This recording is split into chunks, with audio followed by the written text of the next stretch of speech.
Мандатот за формирање нова владина коалиција треба да остане во победничката партија, тоа е ВМРО ДПМН, вели професорката на правниот факултет Ања Каракамишева Јовановска, толкувајќи го членот 90 од Уставот.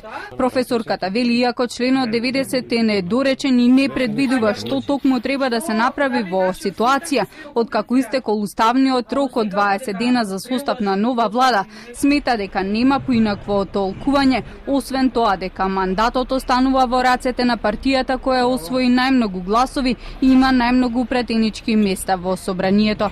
Ние немаме натамошна доразработка на постапката, немаме уставни норми кои ќе ја доуредат постапката, како во овој случај. Што потоа?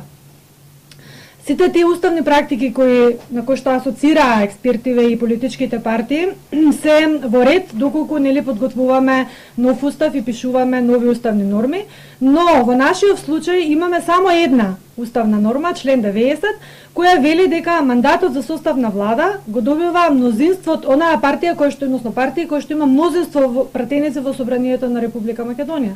Што значи дека самиот устав асоцира на тоа дека само изборниот победник го добива мандатот за состав на влада.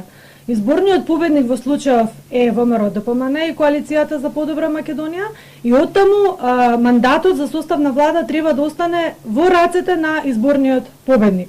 Ние немаме уредена постапка ниту за враќање на мандат, никаде во уставот не пишува дали сега Никола Груевски треба да го врати мандатот.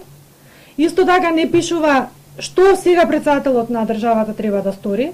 Каракамишева Јовановска вели дека ако председателот Иванов го даде мандатот на второпласираната партија како во 1992 година, кога тогаш председателот Глигоров го даде мандатот на СДСМ, тогаш таквата одлука би паднала на Уставен суд, бидејќи тоа би било спротивно на Уставот. Тоа беше една противуставна пракса, која не беше никаде запишана, ниту пак утврдена во Уставот, а Киро Глигоров така одлучи да направи, затоа што тогаш така проценил.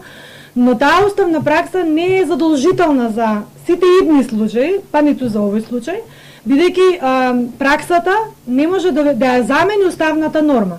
Професорката вели нови избори би биле најдоброто решение за политичката криза, бидејќи гласањето на 11 декември не го даде очекуваниот крај на политичките превирања во земјава.